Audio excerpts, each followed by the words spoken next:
Hello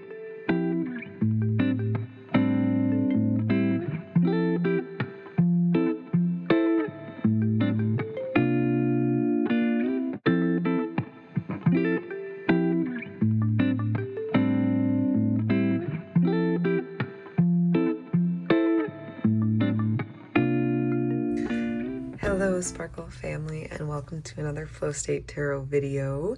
I'm your host Lea Audrey. Today we have a pick a card, and our theme today is Hindsight 2020. This is a saying that I didn't really understand until a little later in my life, but gee, now that I know it, it's a rough one. So, exactly what does this mean? It essentially means that sometimes we don't really know what we were meant to learn or get from a situation until after it has well and passed. So, I have two piles for you to pick from today with these cute little resin pieces that my friend made for me. But just so you know kind of what we are going to be looking at and what I pulled the cards for, this is what I asked the guys before I pulled the cards. What did I not see before is tarot card number 1. Why was this lesson important is tarot card number 2. What am I still learning is tarot card number 3. And what does my higher self want me to know is tarot card number 4. And then we have 2 advice cards, one from the Buddha Wisdom and one from the Soul Touch Oracle cards. So that's how today's reading is going to be structured.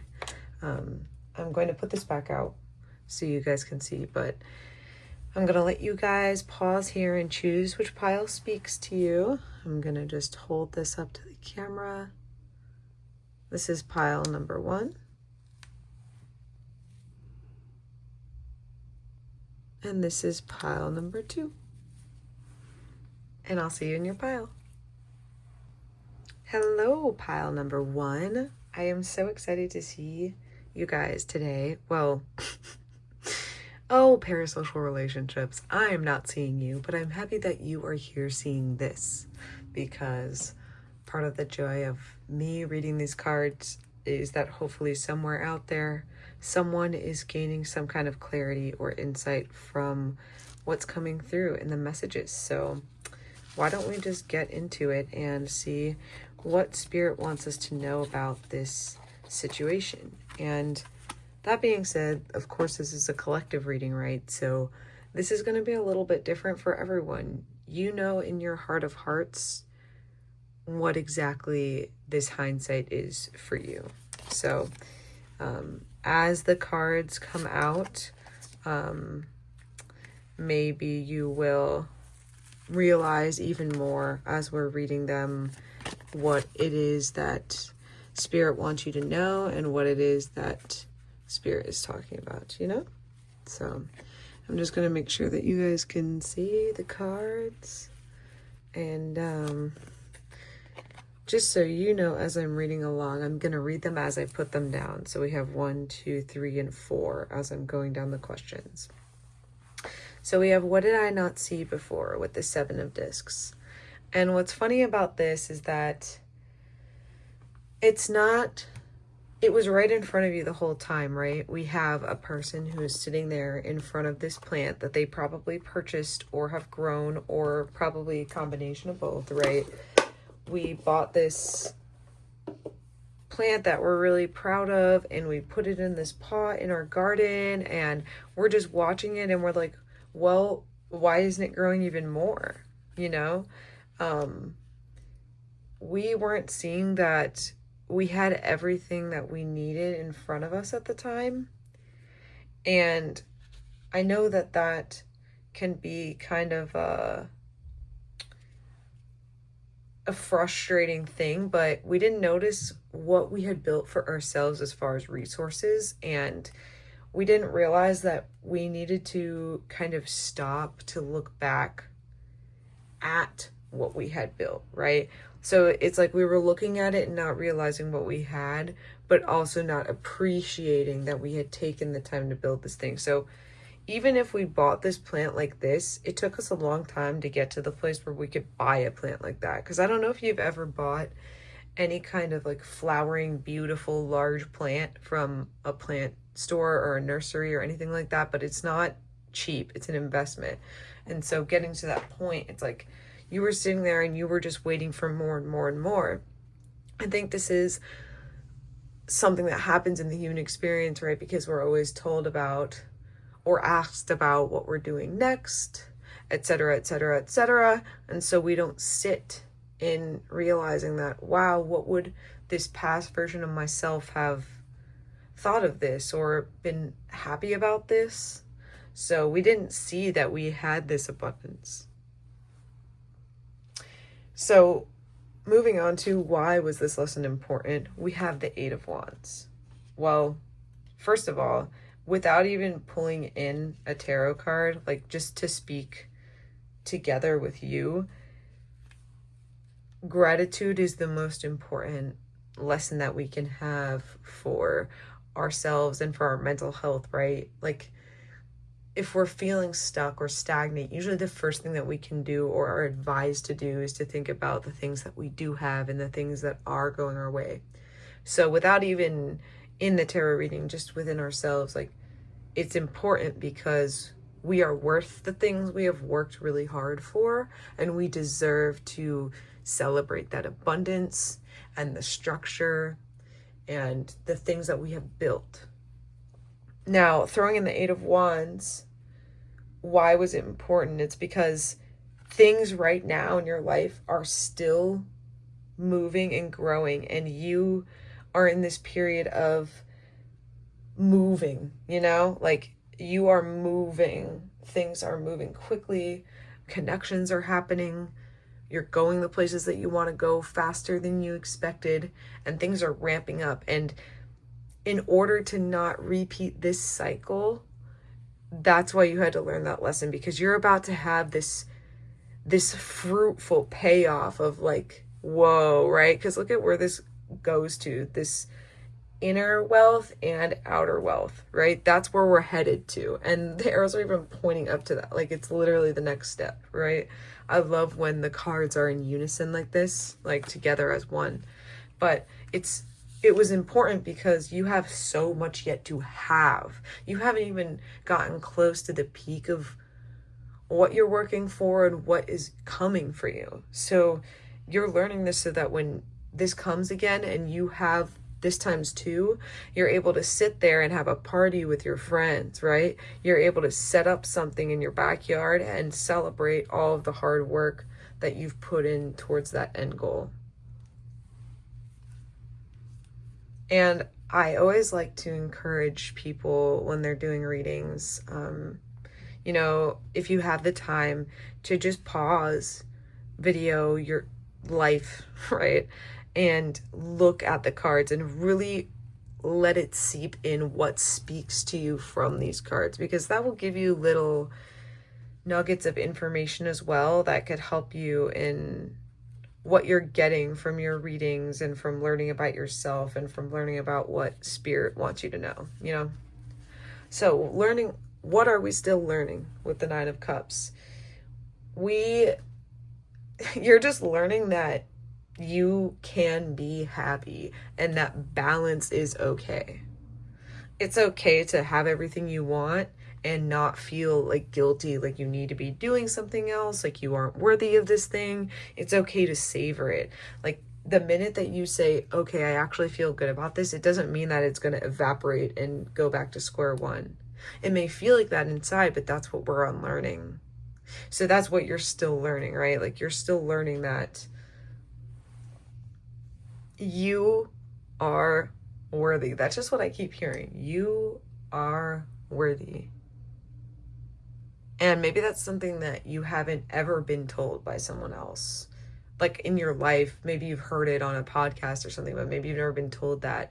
And so maybe it doesn't even make that much of a difference coming from me necessarily, but coming from you, it means something. So repeating that to yourself can be a really good mantra to hold on to, like writing it on your mirror, making it your phone background, really going the extra mile, because you have to do that work in your brain. No one can climb into your brain and make you think differently. Even if you have a psychologist or a therapist or any kind of mental health doctor and medication, that's still not going to change the inner weavings of how you think, what you believe, and who you are, how you show up in this world. You have to get in there, you know, like Miss Frizzle style, when she shrinks down with everyone else and they like go in a blood cell or something in the school bus or something crazy like that. It's like that, but like for yourself, for your mental, for who you are evolving into.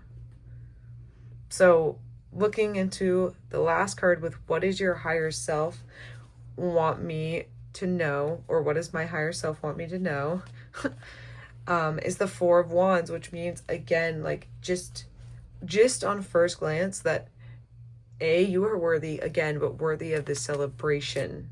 You are worthy. You've worked so hard for these things. What's the point of having these things in your life if you can't celebrate how hard you worked to have them in your life, right? And this is a full circle because it goes back to this celebrating the hard work, celebrating comfort, celebrating it's okay to do and you're worth it. And this could even be like, you should do it. Maybe you should even celebrate the thing you never celebrated as like a healing moment. Have a little party with your close friends for this thing you accomplished that you didn't really give much thought to, but it was impactful to you, and like have that moment, you know? That's what I'd really encourage you to do. So we're going to move on to our advice, okay, from the Buddha wisdom. Everything has a beginning, has an ending. Knowing that truth, you find peace. So that's important too to remember, because sometimes it can feel bittersweet to have an ending to something we work so hard to, like the end of that chapter of our life where we were, like, say, working really hard on, just an example, like a book, right? We finished it. We didn't give much thought besides like, I finished my book, and you tell your friends and then you promote it a little bit and you move on to the next project, right? That can feel kind of sad because it's like, those characters, that work you were doing, like, you have to move on, but you move on to the next new thing, and that part of your life is still a part of you. It doesn't leave you. You've just moved on to the next thing, and there's so much more out there. Like, you can create even more characters, and you can fall in love even more with writing that you didn't even know was possible by continuing to push yourself in new ways. And lastly, our soul cards. What a beautiful conclusion here. Kind of pulling together all the colors of these cards and this kind of inner glowing, right? This calm person, very centered. Truly like a progression from this, like the chill after the party even, you know? Life is coming from you. So, my pile number 1. Just know, if anything is taken away from this message, that you are worthy of great things, success, and celebration for your success. Leave a little cup down below or a little party emoji, and I'll see you guys in the next video. Make sure you like and subscribe if you haven't, and I'll talk to you soon. Hello, my beautiful pile number 2. Welcome to another reading. Today's reading is Hindsight 2020. So thinking about a time in our life that, what are we learning from that? What did we not see before? And I have the questions over here that I'm going to go in order from the cards read. This is going to be question number 1, question number 2, question number 3, and question number 4. Following up with our advice last. So, since this is a collective pick a card reading, of course, you know what resonates and what doesn't, and hopefully this can bring some clarity to a time in your life that maybe wasn't so clear before. So, what did you not see before with the Queen of Cups? With the Cups, we think and talk about our emotions. And it's very possible that you just weren't feeling very in touch with the more intuitive inner side of yourself. So this card also represents the feminine energy, divine feminine energy. So there could have been a disconnect from that part of yourself. Also could have been a disconnect from being creative or making things or the true calling of your soul. And you weren't really aware that you were in this period or that there was a block, you know? But it's almost like ignorance is bliss, right? Like you didn't even know that you were experiencing this at the time, you know? And why, though? Why was this lesson important with the Three of Cups? Still with our cups, so dealing a lot with our inner world, our emotions, our maybe healing old wounds or childhood wounds. And it was important because celebrations or wonderful things in your life are inaccessible without allowing yourself to make things that you're proud of. This is interesting because it's kind of similar to the first pile, actually.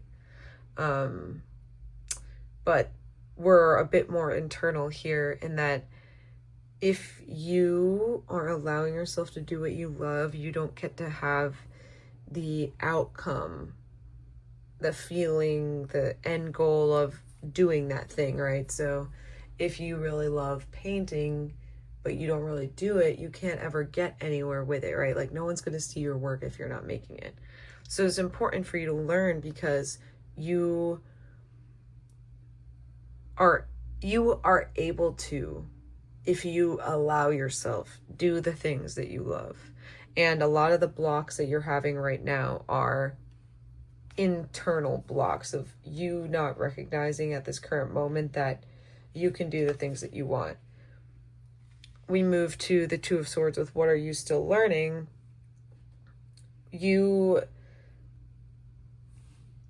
Like I say, you're learning that you need to do the thing for yourself because this feels a lot like stagnation, you know? These swords are in the ground. They're not going anywhere. They're not really stuck. You know, you could pick them up out of the dirt. It's not like the sword and the stone.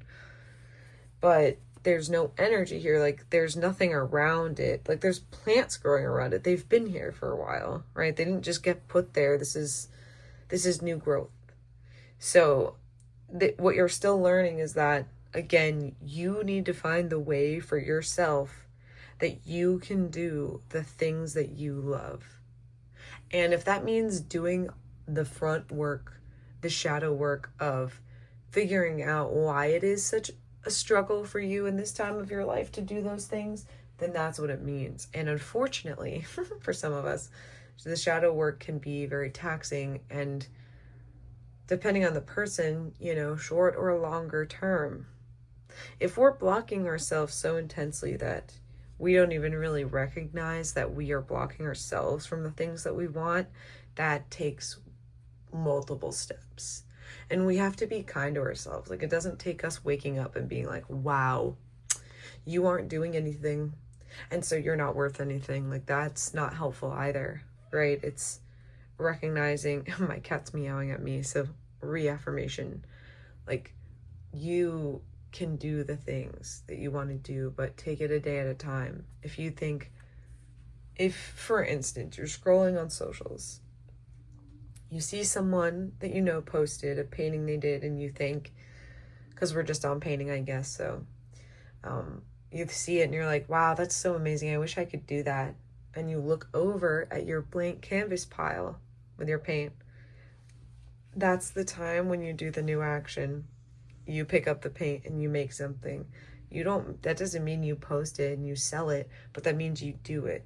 And then that's one step closer to you being just as good, if not better, in your own way than that other person, because you also don't want to get caught in the trap of now comparing yourself to someone else, right? So lastly, we have, what does my higher self want me to know, with the Seven of Wands? Now, just because you start doing the thing does not mean that there aren't going to be struggles within trying. It doesn't mean that you're not, now that you're doing things again, every day is just going to be a breeze. Your higher self wants you to know that once you're moving, like, you've got this. That one stick can fight off all of the others. But it's just getting that forward motion. Excuse me. Oh my goodness. But really, and this could even do, I'm having a lot of like hiccups in my speech, and this can also do with just advocating for yourself, especially in these spaces. Maybe you just feel like you don't necessarily have a creative community around you, and that makes you feel stagnant, but you can still find it, even if it's online, but it's still like you going out to search for the thing. It's like when you need a job, you don't just sit in your house and hope it comes to you. You like go find a job. And it's the same with like community, friendships, opportunities. You don't just wait for them to come to you. You go find them. And like going to find them may be a literal journey, but you got it, dude. And you're dressed cute too. So let's look at our advice over here with our 2 oracle cards. Well, we're going to do the Buddha wisdom first. Emptiness is the absolute reality, the source and support of all things. So this can be depressing, but it can also be actualizing, right? Like, there's always going to be a feeling of a void, but you can fill the void with things. And from nothing seemingly came everything. And you can make something from nothing. So even when it feels empty, alchemize that into something good. And here too, right? We've got what looks like a person literally birthing a new mind into pureness, right? Light, untouched, new thoughts, new ways of thinking, emerging literally into the world with new ideas and a new perspective and the ability to move yourself forward into the things that you want to do. Okay, my pile number 2. So I hope this was helpful. Please leave me a sword or a little flower down in the comments if this resonated and you made it to the end. Make sure, of course, you like and subscribe and share this with someone you think would benefit from it. And I will see you guys soon. I have a lot of content coming for you soon. And if you're following along with the 30-day mindfulness challenge, today's number 1. I'm on glass of water number 3. So I'll see you guys in the next video.